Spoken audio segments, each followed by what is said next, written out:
कैसा ये इश्क है।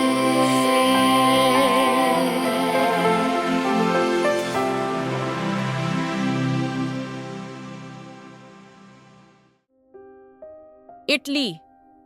रिवांश रूहानी की आवाज सुनने की कोशिश कर रहा था, लेकिन उसको बहुत धीमी सी आवाज आ रही थी, जिसमें रूहानी अपने एक्सीडेंट के बारे में कुछ बता रही थी। रूहानी के एक्सीडेंट के बारे में सुन के रिवांश को कुछ भी समझ नहीं आ रहा था। रूहानी क्या बोल रही थी ये सब? उसका एक्सीडेंट ये सब कैसे? रिवांश को ये तो समझ आ गया था, रूहानी के एक्सीडेंट से भी उस आशिक का कोई कनेक्शन है, लेकिन फिलहाल वो नहीं जानता था क्या करे। इसलिए ना चाहते हुए भी उसने गहरी सांस ली थी और फिर रूहानी को अपने और ज्यादा करीब कर लिया था। रूहानी रिवांश के सीने से बिल्कुल चिपक गई थी। रिवांश की आंखों से नींद कोसों दूर थी, इसलिए उसने अपना फोन निकाल लिया था और फिर से कोई काम करने लगा था। करीब शाम के वक्त फ्लाइट मुंबई के प्राइवेट एयरपोर्ट पे लैंड कर गई थी। रूहानी अभी भी सो रही थी और हैरानी की बात यह थी, रिवांश ने अब तक उसको अपनी गोद से नहीं उतारा था। फ्लाइट के लैंड होते ही रिवांश ने रूहानी के चेहरे पे हल्का सा हाथ रखा था। रिवांश रूहानी की आंखों में देखते हुए बोला, रूहानी। रिवांश की बात पे रूहानी ने धीरे से अपनी आंखें खोल ली थीं। रिवांश रूहानी को देखते हुए धीरे से बोला, हम पहुंच गए हैं। रूहानी अभी तक नींद से बाहर नहीं आई थी। करीब 1 घंटे बाद रूहानी ने अपनी आंखें खोल ली थीं।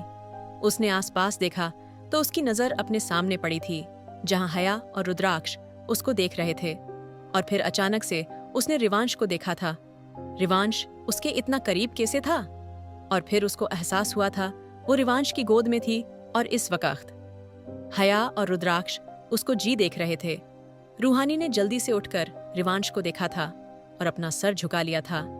रूहानी धीरे से बोली, सॉरी वो मैं। इतना कह के वो गिरने वाली थी जब अचानक से रिवांश ने उसको अपनी बाहों में कैद कर लिया था। रिवांश धीरे से रूहानी को बैठाते हुए बोला, चलें? रिवांश की बात पे रूहानी ने सिर्फ सर हिला दिया था। हया के चेहरे पे गहरी मुस्कान थी और वहीं रुद्राक्ष के चेहरे पे कोई भाव नहीं था, लेकिन रिवांश उसके चेहरे पे एक गहरी मुस्कान थी, एक शैतानी मुस्कान जिसका साफ सा मतलब था, कोई मुझे कितना ही मेरी बीवी से दूर रखने की कोशिश करे, लेकिन उसको आना मेरे पास ही है। रिवांश के मुस्कुराने पे रुद्राक्ष ने सिर्फ उसको गुस्से वाली नजरों से घूरा था। और फिर करीब 1 घंटे बाद सब लोग एयरपोर्ट से बाहर आ चुके थे। पाइथन अभी तक नहीं आया था। रूहानी धीरे से बोली, भाई कहाँ है?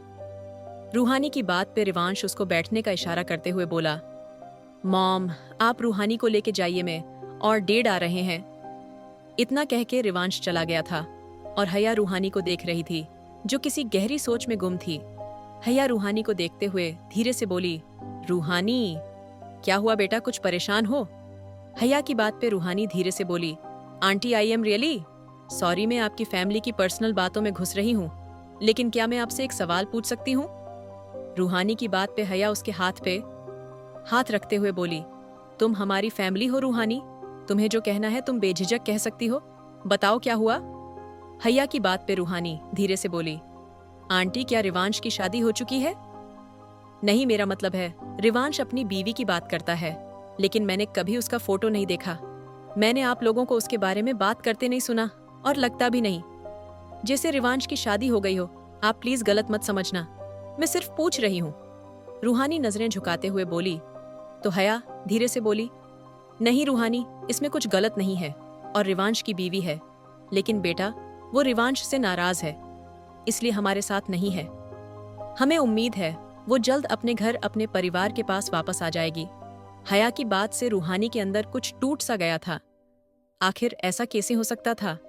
रिवांश की शादी? लेकिन इसमें गलत क्या था? रिवांश ने अपने मुंह से कहा था, उसकी शादी हो चुकी है तो उसको बुरा क्यों लग रहा था? रूहानी खुद से ही बातें कर रही थी जब हया की आवाज से चौंकी थी। वो लोग आ गए थे। रूहानी ने जैसे ही अपना सर उठाया, उसके सामने बहुत बड़ा विला था। अचानक से रूहानी को कुछ धुंधला याद आने लगा था। उसने अपने बराबर में बैठी हया को देखा था, जो उसको उतरने का इशारा कर रही थी। रूहानी ने गहरी सांस ली और गाड़ी से उतर के नीचे आ गई थी। जब उसकी नजर विला पे पड़ी थी, ऐसा लगता था वो पहले भी यहाँ आ चुकी थी, लेकिन कब? रूहानी थोड़ा धीरे से बोली, आंटी मैं यहाँ पहली बार आई हूँ। उसके अचानक से किए गए सवाल पे हया धीरे से बोली, हाँ बेटे, तुम पहली बार ही आई हो। हया को कुछ भी समझ नहीं आ रहा था वो क्या कहे, क्योंकि डॉक्टर ने कहा था उसको पुरानी चीजें याद ना दिलाई जाए वरना रूहानी के लिए खतरा हो सकता है। लेकिन जो चीजें उसको खुद ही याद आ रही थीं, हया यही सोच रही थी जब रूहानी ने अचानक से अपना सर पकड़ लिया था। हया जल्दी से रूहानी के करीब जाते हुए बोली, रूहानी तुम ठीक हो? रूहानी? हया की बात पे रूहानी जमीन पे बैठ गई थी। उसके दिमाग में जो यादें अब तक धुंधली थीं, वो अब उसको पूरी तरह याद आने लगी थीं। उसका यहाँ से जाना, उसका यहाँ आना, उसकी शादी, सब कुछ एक ही बार में उसके दिमाग में साफ हो गया था। और इससे पहले रूहानी जमीन पे गिरती रिवांश की मजबूत बाहों ने उसको थाम लिया था। रिवांश ने जल्दी से रूहानी को गोद में उठा लिया था। हया और रुद्राक्ष दोनों ही उसके पीछे थे। रिवांश गुस्से से मार्को को देखते हुए बोला, यहाँ खड़े हुए क्या कर रहे हो? डॉक्टर को बुलाओ। रिवांश के चिल्लाने पे मार्को जल्दी से भागा था। करीब आधे घंटे बाद सब लोग रिवांश के कमरे में मौजूद थे। पाइथन रूहानी के सर पे हाथ फेर रहा था। रुद्राक्ष खामोश था और हया रो रही थी। घर के बाकी फैमिली मेंबर जो को रूहानी की हालत के बारे में जानते थे, वो भी अनजान थे। आखिर अचानक से ये क्या हुआ था? मन्नत जी धीरे से हया को देखते हुए बोली, हया क्या हुआ बेटा? तुम तो कह रही थी रूहानी अब ठीक है, लेकिन? मन्नत जी की बात पे हया धीरे से बोली, पता नहीं मॉम, डॉक्टर ही बताएंगे। आखिर अचानक से रूहानी को क्या हुआ? हया की बात पे रिवांश अंदर आ गया था। रिवांश अब तक डॉक्टर के साथ ही था। रिवांश को देख के पाइथन गुस्से से बेड से उठते हुए बोला, आखिर ऐसी क्या बात थी जो तुमने मुझे डॉक्टर के साथ जाने नहीं दिया? भूलो मत रूहानी मेरी बहन है। पाइथन की बात पे रिवांश उसके मुंह पे जोरदार मुक्का जड़ते हुए बोला, और मेरी बीवी है साले। रिवांश की बात पे रुद्राक्ष गुस्से से चीखा, बस करो तुम दोनों। रिवांश और बाकी सब यहाँ से बाहर जाओ, रूहानी को आराम की जरूरत है। इतना कह के रुद्राक्ष बाहर चला गया था और बाकी सब भी उसके पीछे थे। सब लोग इस वक्त मेन हॉल में थे और रिवांश नफरत से पाइथन को घूर रहा था। पाइथन गुस्से से बोला, देखा आपने मिस्टर शेखावत, आपकी वजह से मेरी बहन की क्या हालत हुई। क्या कहा था आपने? इंडिया आके सब ठीक हो जाएगा। ओह वाओ, देखा मैंने कैसे ठीक हुआ। सब मेरी बहन आपके घर में घुसने से पहले बेहोश हो गई और आपका ये बेटा ये नहीं बता रहा डॉक्टर ने क्या कहा है। पाइथन के चिल्लाने पे रुद्राक्ष गहरी सांस लेकर बोला, रिवांश तुम बता क्यों नहीं रहे हो? डॉक्टर ने क्या कहा है? रुद्राक्ष की बात पे रिवांश गहरी सांस लेकर बोला, डेड रूहानी ठीक है, उसको कुछ नहीं हुआ है। और रही बात उसके बेहोश होने की, तो यहाँ आके उसको कुछ पुरानी चीजें याद आई होगी जिसको उसने अच्छे से याद करने की कोशिश करी होगी और इस वजह से उसके दिमाग पे इन सब चीजों का फर्क पड़ा था। रिवांश की बात पे हया धीरे से बोली, क्या रूहानी की याददाश्त वापस आ गई? हया की बात पे रिवांश गहरी सांस लेकर बोला, नहीं पता, रूहानी के होश में आने से सब पता चलेगा। रिवांश के चेहरे पे कोई भाव था। ईशान जो को सब सुन रहा था धीरे से बोला, रिवांश अगर उसकी याददाश्त वापस आ गई ये अच्छा होगा ना? ईशान की बात पे रिवांश की आंखों में एक अजीब सा डर था। वो चाहता था रूहानी की याददाश्त वापस आ जाए, लेकिन उसको समझ नहीं आ रहा था। वो चाहता था रूहानी की याददाश्त वापस आ जाए, लेकिन रूहानी कैसे रिएक्ट करेगी? अब तक वो रिवांश को पहचान नहीं रही थी। शायद ये सही था, उसकी आंखों में नफरत नहीं थी, दर्द नहीं था।